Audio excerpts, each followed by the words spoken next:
So welcome back, everybody. Welcome back to the Canyon. Welcome back to another Wheelin Wednesday. But this is a windy Wheelin Wednesday. This is WWW. And you know what lives rent-free in my head now, as the kids of today would say? I watched one of those YouTube shorts came up, and it was a comedy bit, and a guy was talking about how the kids today, they say they're saving time, and the address to something is www. That has twice the syllables of just saying World Wide Web, because those are just one syllable each, and you have W. So we're not saving time. So in the spirit of not saving time, as you saw the wheels half pick, this has landed here. This does not belong to me. This thing is assaulting me aesthetically. I don't know if I did. Like, is this a ute? Is this what they call a ute? I have issues. Lead amongst which is like holy mother of approach angles. And if you'll notice, to any Honcho owner, the frame rail comes out past the body. This is, again, I'm going to point out numerous times, this is not mine. So you will see some things happening that are not by choice. Underneath it's Axial stuff. We got the Axial 540/35 turn. We've got that horrible gearbox that I had hoped at least has bearings in it. The old Falcon Wild Peak MTs with the softest stock foams I've ever encountered in my life. And I think the reasoning behind that is it doesn't weigh anything. It weighs nothing. Oh, and at least for a moment, we're going to do it. Because I puttered around on the floor before I got it set up over here. And it's kind of fast on 2S. Oh, I'm totally burying the lead. It's hiding over here behind the body. Oh, God. Oh, God, no. Why? No. Why? No. I don't like this on so many levels that I can't adequately express it. Anyway, ordinarily I would jump into this point and be like, well, let's take it out to the rocks and just rumble it around Savage Lands, as directed by the wheel. But we've got some stuff that need to be addressed before that. The fronts appear to have a little bit of oil left in them. There's a little bit of rebound control, not a lot. The rears have nothing. There might be a little bit of oil residue still slapping around in the shocks, but they are effectively undamped. So I'm going to have to address that before I try to drive this, lest it just roll over all the time. But more important than that, up here in the front, apparently on this guy, we've got, this is cup and bone, and you see right there, I don't know, it's all kind of melted. Could be fishing line, maybe? It looks like dental floss to me, but this is the maximum amount of steering. So I'm going to have to get that apart and take a look at that and basically see what the running gear looks like. It feels okay, but as we said, the Canyon motto around here is, if an RTR shows up, it's not leaving the same way it showed up. We gonna fix it. So these are glue-ons. Well, hold on. These are mostly glued-ons. We're going to do something. We're going to see about at least puttering around on a different tire, but it will go out in ostensibly this configuration, just, clean and sober, so that, like, it will actually be drivable. On 2S, and we'll see how it does. And then, we got the bins. We'll hit the bins, and we'll see what needs to get done. Are these just pressure fit? I don't know. I've never taken these off. They sure feel threaded. They are threaded. Oh, they thread right onto the axle shaft. That's actually kind of neat, because most of the ones that I see, like Element, they just press in. and they don't press in for long because they tend to fall out. So I'm gonna have to get all the wheels off of this thing anyway, because the shocks have to come off. I can't get my head around how soft those foams are. Usually a stock foam is it's an angry thing. There are those Axial hexes. Everybody's world famous Axial hexes with the little teeth in the front of them so that they bite onto the plastic wheels. And that might be one of the lightest wheel tire combos I've ever encountered. It feels like a sedan wheel. It's so light. So I'm gonna have to get this knuckle pulled out and get into there and get this thing clean, because we can't let this kind of thing stand. Tactic. What do they call it? The Tactic TSX 45. God knows what the 45 is supposed to stand for. 45 ounces? Yeah, that's bound up just a little bit. All right, I'm going to get this thing to at least drivable. And after I've pulled it apart, I feel like I'll have some comments stored up, and I'll let you in on those before we head out for our first trip to the windswept rocks. We fast forward, and now let's not candy coat it. We fast forward several song-filled hours later, and the cleaning wasn't too bad, though. Susan, as you can see, is a bit gritty, but this thing is now as good as we can get it in an unmolested configuration. I changed a single part, which is I went to a aluminum front bumper mount to try to take some of the flangle out of this dangle, but it didn't do very well. All 4 shocks were torn down and refilled with 80 weight. They are Axial Fantastics. They are going to leak like sieves for whatever reason. So then, okay, I should have whiteboard jotted this stuff down. All right, let me unplug this battery so the LEDs aren't hitting me right in the eyes. Did I mention how horrific this is? And not the look of it, not the fact that you can't set it down, you have to lay it down. This. And then the plastic, so you're not even grabbing the foam, you're grabbing the plastic. It feels terrible. And then the spring return is insane. It's insane. So before I got into it, the front upper was mounted on the motor side, which is weird because then that's opposite of the panhard. Genuinely, you'll only see that if the panhard goes the other way. Because what it was doing is you couldn't get to about there. The links would bind up. So we've got full now, and you'll hear some uncomfortable noises, and here's why.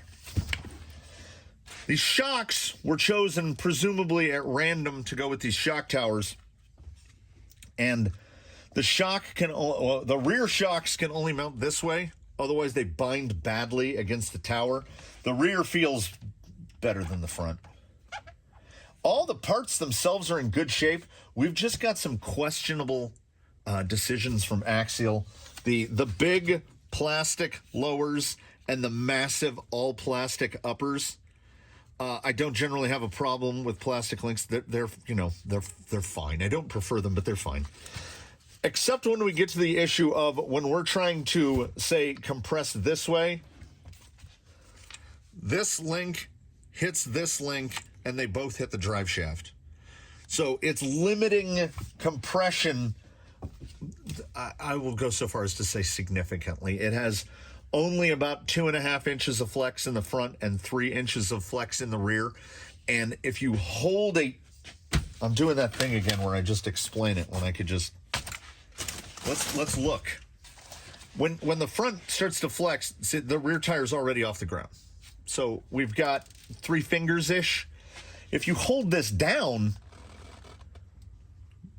but everything is binding against each other. Right now, I don't know if I can get this.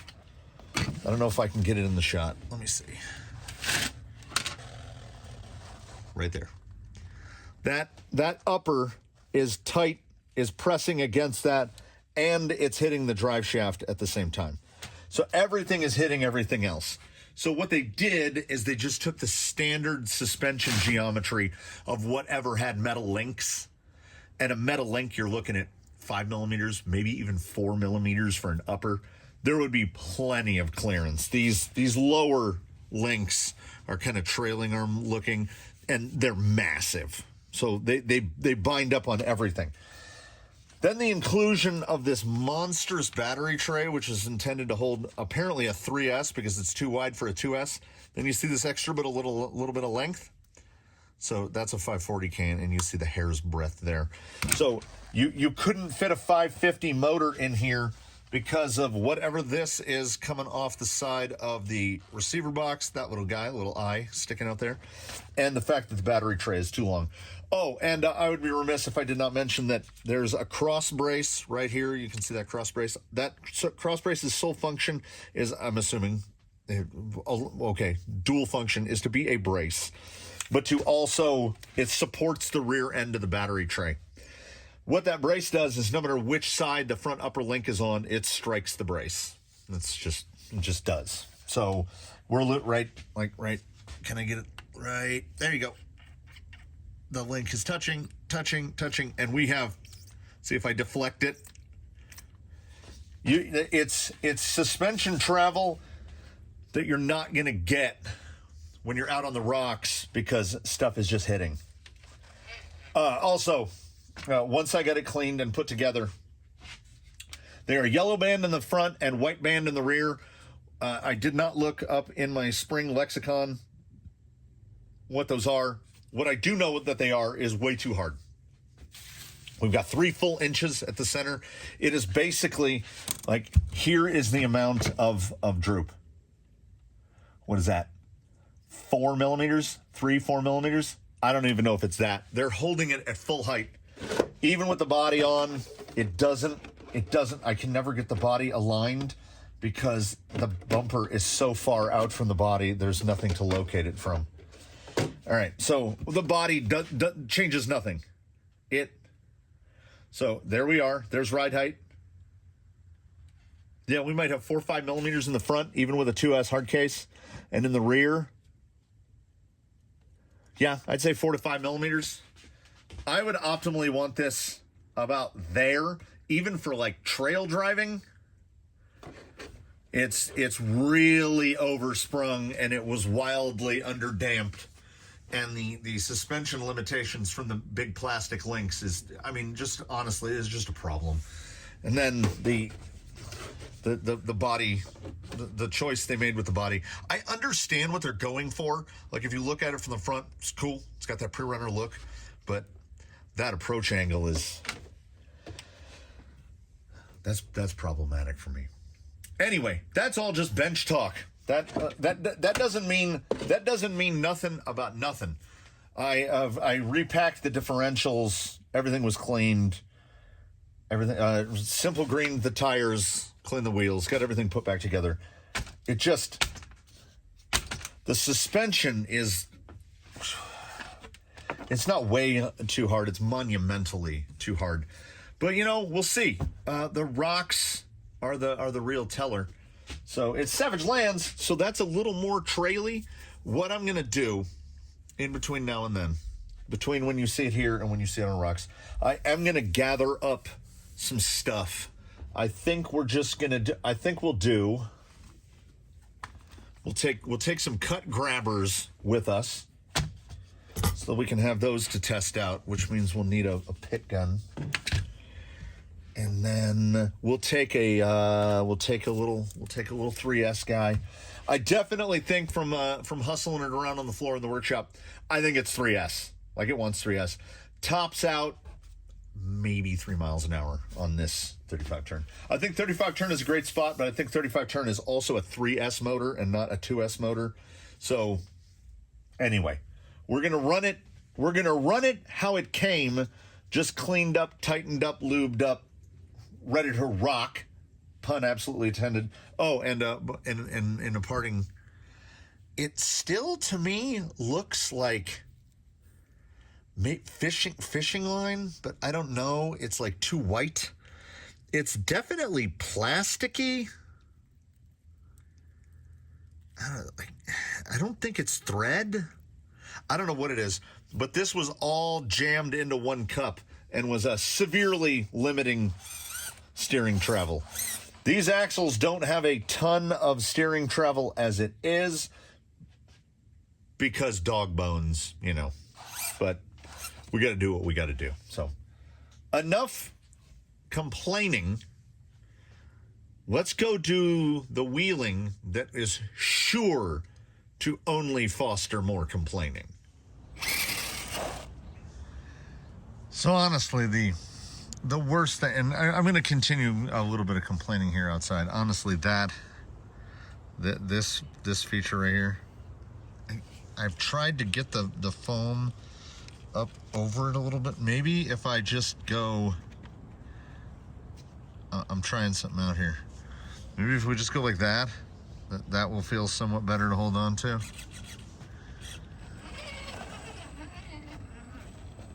As I'd said in the base camp, the old Dynamite is not bad. It's not great, but it's no Reedy SC480. These I've heard tell of the, you know, I have experience from the other side with the Vanquish Falcon Wild Peak MTs, which are quite good. These things, they don't appear to like much in the way of, you know, surfaces. It's very slow on 2S. Come on. It feels very light, and it is.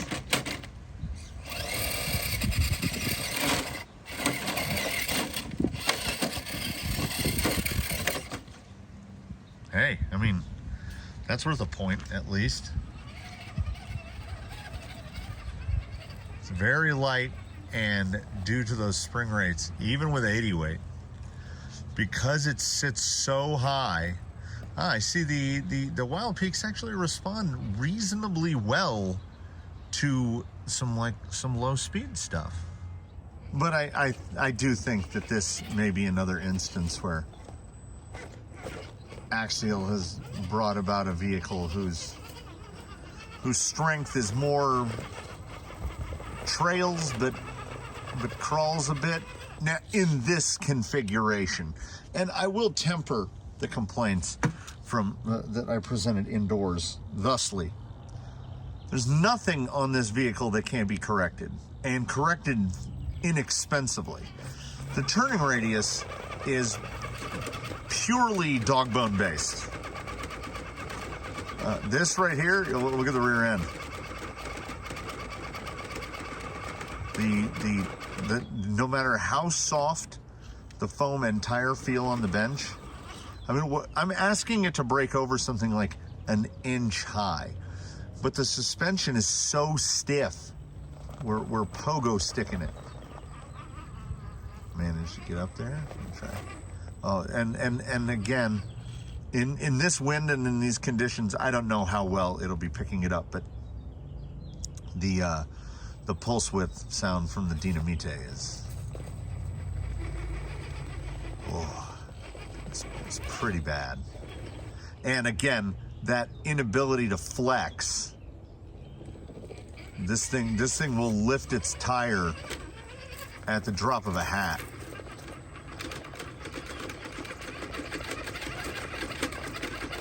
Yeah, that is not a remarkably grippy tire. I would like to say that it's trying, but so far as I can tell, what's happening is you got to be in just the exact precise right spot. They are a good looking scale tire. I'll give them that. A little tall for their width maybe, but I have said and will continue to say that these are the sacrifices we make for scale, like the bumper, which honestly has not been as bad as I thought it would be. It still looks really weird sticking way out there, but the spring and tire issue is something that I would address long before I even looked at the bumper. It definitely wants more wheel speed for sure, and and we're back to complaining. The knob is a lot better with the foam pulled out like that, but the trigger, like my index finger is getting tired. You've got to pull on this thing. It has as stiff of a spring in it, and I'm not. This is not hyperbole. This is not hyperbole. I can honestly, when I'm pulling the trigger, I can feel it here. I shouldn't have to pull a trigger that hard. But, you know, we can go. it actually, it ricochets a little. Yeah, and that tire is no one's friend, really. We're in here, I thought maybe get out here on the front edge into a little more mixed stuff.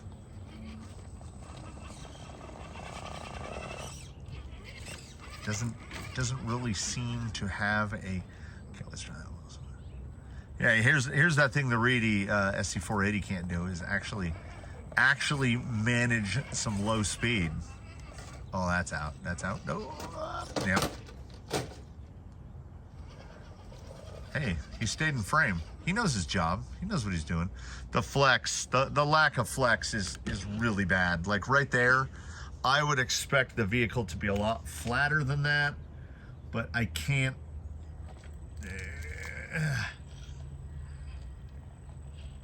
Just sliding.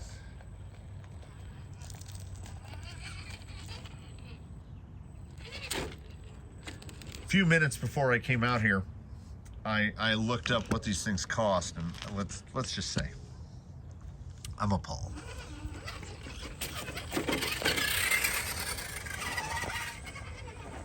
Yeah, the breakover's pretty bad. Approach angle, not as bad as I had anticipated, but the breakover is worse than I would have thought. And I think that's 100% tire. I think that's 75 to 80% tire. And the rest is binding suspension.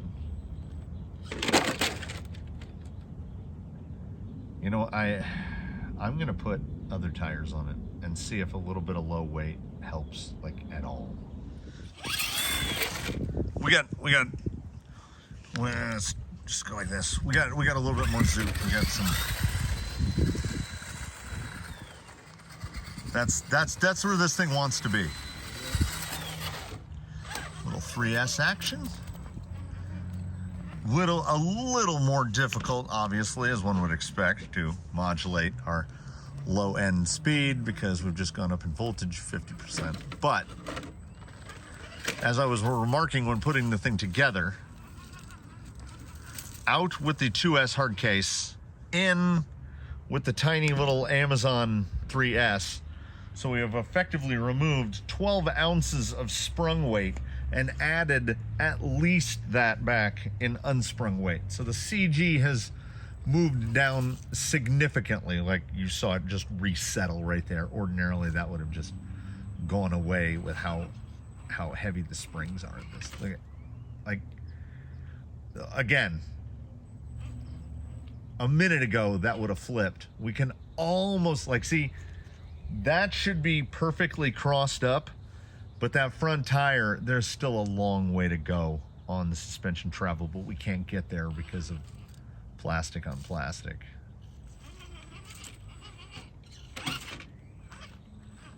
But I mean, bump wise now, we've definitely got something.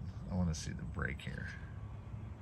I mean, for an RTR speed control, I have no complaints.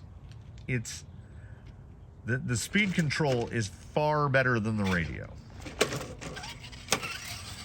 And the radio isn't even one of those things where I would say, oh, I'm getting used to it. Boy, is there a difference? Oh, helps not to stick the differential in. Okay, we'll just go at it this way. That's stiff suspension. The tires are doing their absolute best. But you see, like, getting in right there. Yeah, it's dirty, it's sandy, it's loose. But we have no compliance. Look at that rear digging.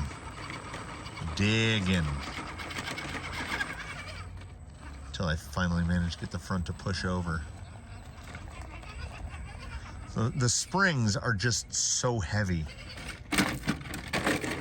I don't know. I have no idea what the rates are. Too heavy. I might have something in the bin that's softer. We'll have to check the bin.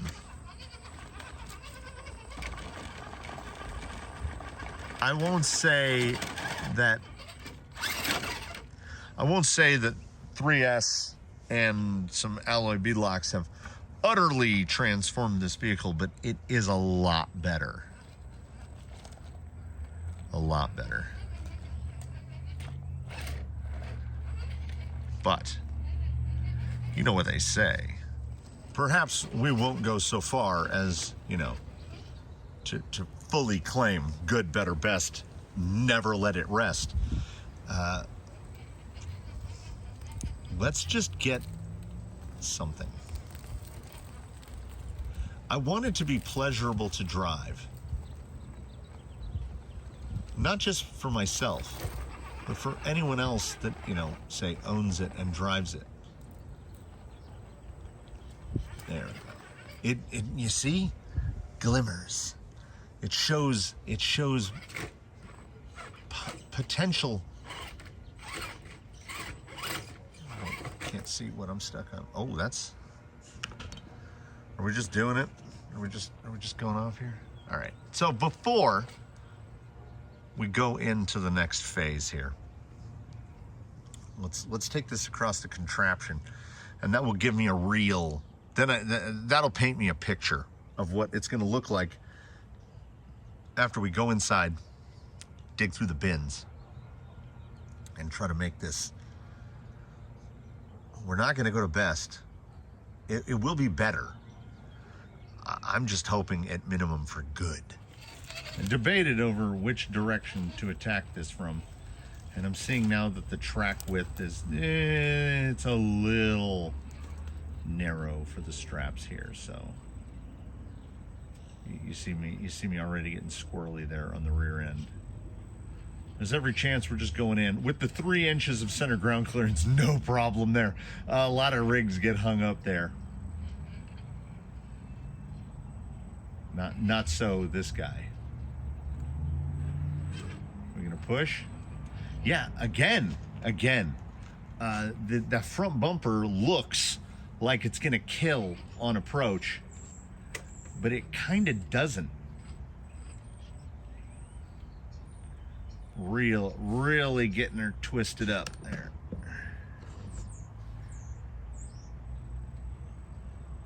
Drag brake is doing great as far as I'm concerned. All I can see are 2 points of light. Okay, all right, come on, get that rear end out, come on. Oh, nice. You can get through. And he actually can. I thought I was just trying to talk him through it. That is genuinely surprising. Look at that. Maybe we're just working the flex in, or is it the fact that I've added a bunch of weight down there? I'm thinking it's probably the weight. I feel like I'm going to be worse at driving towards myself than I was at driving away. Is that real flex test here? Yeah, man, he cleans up. Because when you get out of shape, you can still stay in it. It's pretty good across here. And of course, no rear bumper definitely helps. Departure, stay on. Oh, looking good. Now I feel like, honestly, I've set a bit of a high bar because that, in the configuration that I've complained about relentlessly, not bad at all. Battery change, tire change. I still contend that unless you're driving something small scale, if you're driving 1/10, I don't believe in 2S for crawlers. I just don't. It's 3S or nothing. Volt up. Because this thing is way better. Much lotta mo better. But nevertheless, this changes nothing in the long run. We're still going to change a bunch of stuff in there. And then we're going to come out here and we're going to do this again. A great many hours have passed, and I have done what I promised to do, which is change a whole lot of stuff. Some stuff, maybe not explicitly necessary. Some stuff, what they would categorize as quality of life improvement. These are trail tires. They could probably be made better on a heavier wheel and with a different foam. They feel so soft, but there's no compliance on the rocks. I think mostly due to the fact that the Honcho is super light. I doubled down on what I said to you mere minutes ago, but to me a long time ago. I don't sanction 2S and crawler use unless we're talking about like something like micros. This thing, as far as I'm concerned, is unacceptable. I quite literally loathe it. So I replaced it with this, which is up until only just very recently, like within the confines of this video, this was my least favorite radio ever. It feels cheap. Ooh, but compared to this, this might as well be made by Cartier. I found an old knob from an old Traxxas controller, and it fits. So that went on there. These sealed can 540s are terrible. Like you can, they're just, I don't like them. And we've replaced the Leak Masters, not purely because they leak, but because I dug through the bin and I cannot find suitable springs. Like what I felt like I needed is one stage lighter than the white band, so I could move the whites to the front and then something softer for the rear, but I don't have it. So that goes with that. So, Suzanne, so where we're sitting for the final bit of this very out of the ordinary Wheelin Wednesday is this is how the Honcho will go out there for our final mess about. And the only thing that it's equipped with that it won't be leaving with are these wheels and tires. I can't afford to get rid of them. So we'll be putting the stock wheels and tires back on for its departure, but provided that the performance is fine, the Desert Lizards will stay. They are set up in semi-droop configuration. They are, you might remember them as the shocks that were fitted to the Colonel. And also, I would love to be able to change out this servo, but I just don't have anything. Like an Amazon servo would be a startling improvement. This thing is rated at 151 ounces of torque. The 35-turn sealed can has been has been discarded, and paired up with the Dinamite is an Injora 35-turn, which I think is fine. Now, okay, this is because this is a visitor to the canyon and it is departing with someone else. So I didn't oil it as heavy as I would for my use. I didn't gear it down as much as I would for my use. It's running a 14-tooth pinion. I would probably go to like a 12. There are a lot of changes that I would have made for my own use, but I'm not going to do it because I know that this is going to a location and to an owner in a location where it is not going to be used explicitly for rock crawling. So it's set up for more something in the middle. Like I would be running full droop instead of half droop. But it, I'm really hopeful. The suspension feels pretty good set up for this, despite the fact that it's very light. We might get quite a bit of bounce to it. I think the suspension tuning there's probably more need be done. Oh, I also, the Honcho came with all plastic gears in the gearbox. And due to the kind donations of another channel viewer, I had a complete 10-2 gearbox. So I just put the 10-2 gearbox in. So it has all metal gears on the inside now. The volume level has gone up negligibly. It's got a little crawler groan to it. 3S on this 35 turn on the Dynamite. The early tip, like, I can make pulse width, assault your brain, and get nothing.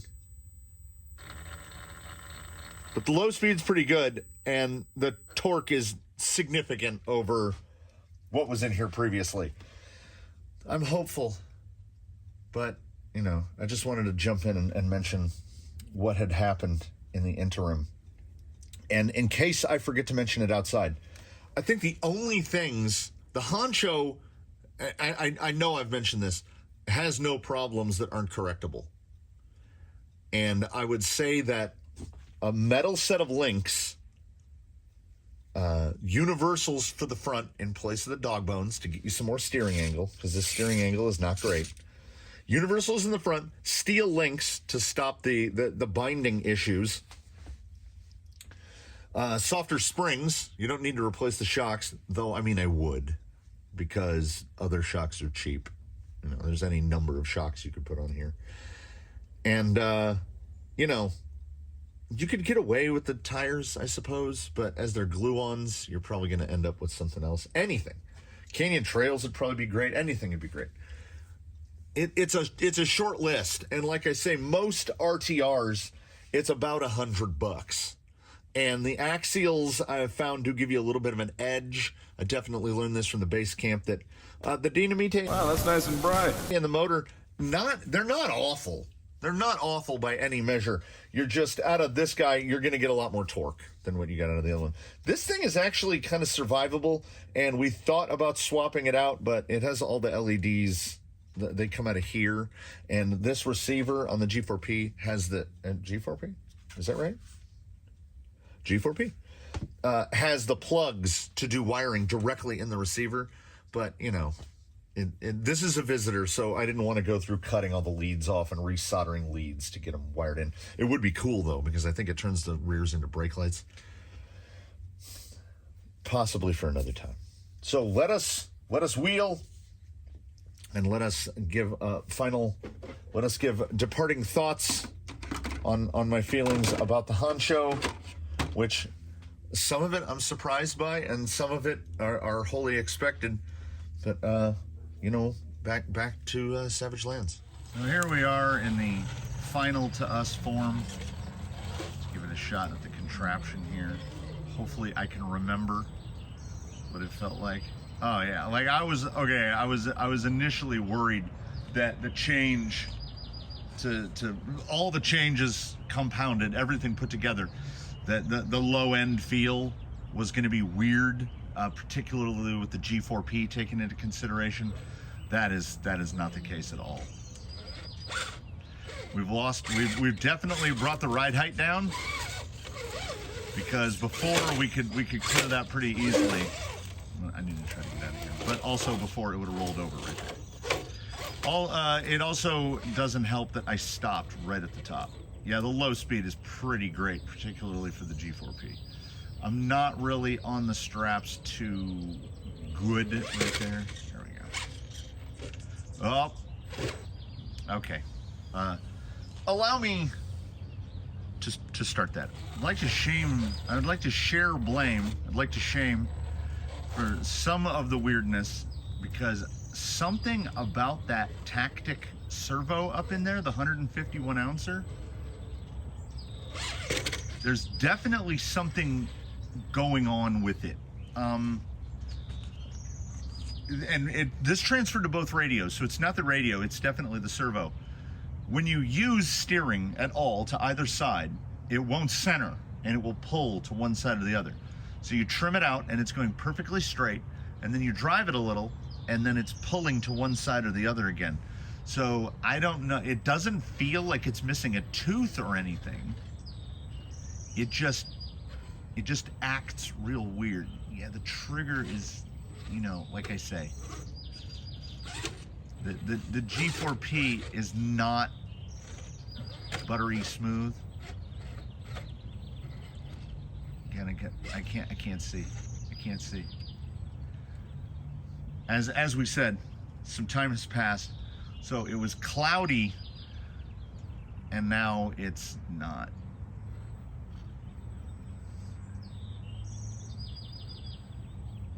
Just can't. I can't. Oh, okay. That's better. It's a little more out of shape though, because we got a lot more damping. What we're gonna need to do after we post contraption phase, we are going to have. Oh, the steering angle is just. I can't. I'm sitting here trying to think. When is the last time I experienced just a full dog bone? Oh yeah, tip-in's not great.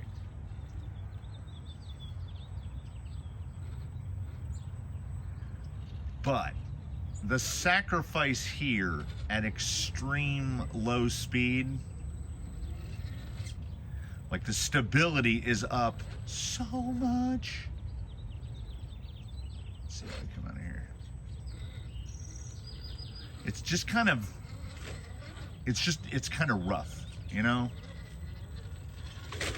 But my goodness, does it feel better. It feels a lot better. And like I say, for my purposes, I would be looking at, probably for 3S, a 45 or a 55 turn. But I feel like the speed that it's got in it right now is more set for somebody that's not just pure crawling. Could probably, you know, in all truth and honesty, for like trailing and mixed stuff, it could use a little bit less damping. But like I like a heavy suspension. I was worried there'd be more bounce, more load and unload bounce, but there really is not. It's super planted out. I'm happy with that. So yeah, we'll hang there. Yeah, nice. It's got a nice amount of wheel speed. It's just it's like everything else here. We can't leave alone. RTR does not mean ready to run. It means ready to replace. So there's stuff that gets replaced on every rig. So if this was a quick review of the 10.2 Honcho hidden inside of a Wheelin Wednesday, which I guess it is, you really have to like the look, is what I'll say. You have to like that look. The Toyota-ish front end, half cab, ute sort of look. You have to like that look. Because what you're looking at is Axial's version of the Element SE. But I would definitely opt for the SE. And not even, you know, not as not to sound like an Element fanboy or anything. But it's not that it needs that much correction to make it good. It's just that it says it in the ad copy, you know, ready for all your outdoor adventures. So I think it is more trailing suited, and we're trying to get it up to where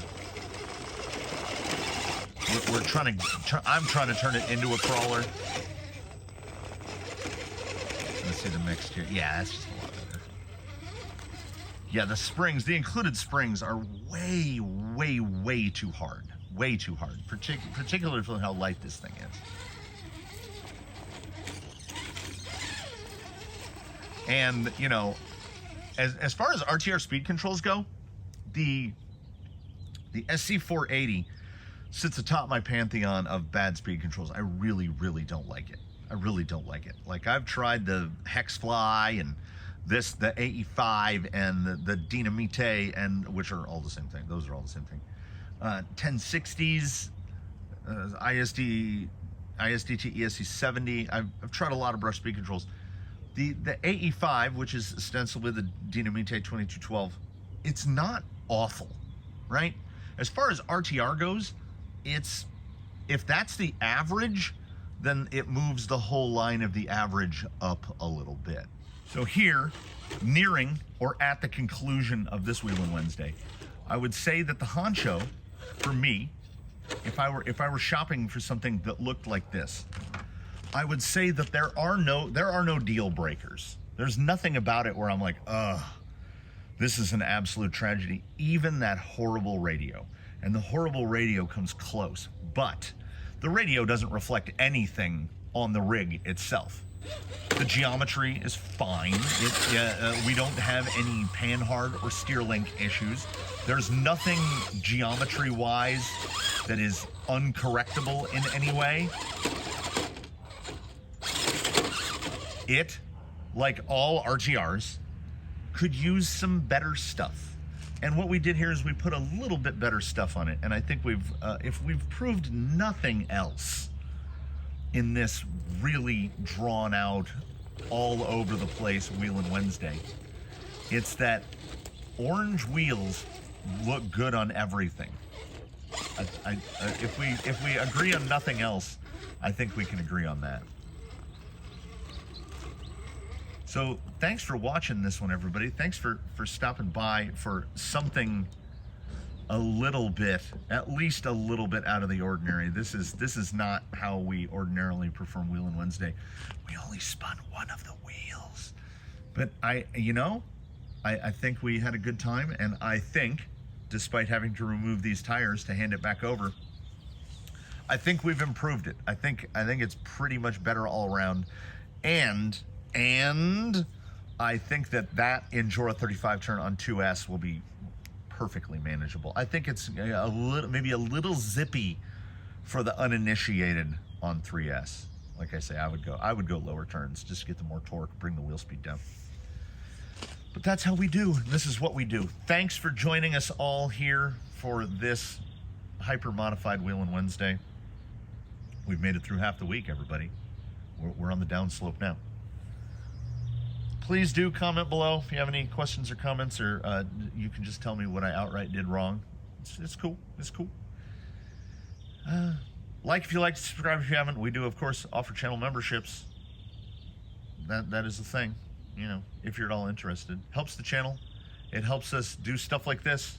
Helps us donate parts to RTRs that stop by. Yeah, that's it. We're done wheeling. We're done Wednesday. Thank you all. Wait, I need to do one thing here. Thank you all for being here for the very last. We are going to, we're going to zoom in a little so that the mic's not in the shot. There we go. We're gonna drive off into the sunset. We're going to wish you the very best. We're going to hope that you do your very best to be your very best, and wish you the best. Let's just pan for we're gonna drive on out. We're gonna drive on out. We're gonna wheel out of Wheelin Wednesday. Have a good one, everybody. We'll see you tomorrow. We'll see you the day after. We'll see you in the next one.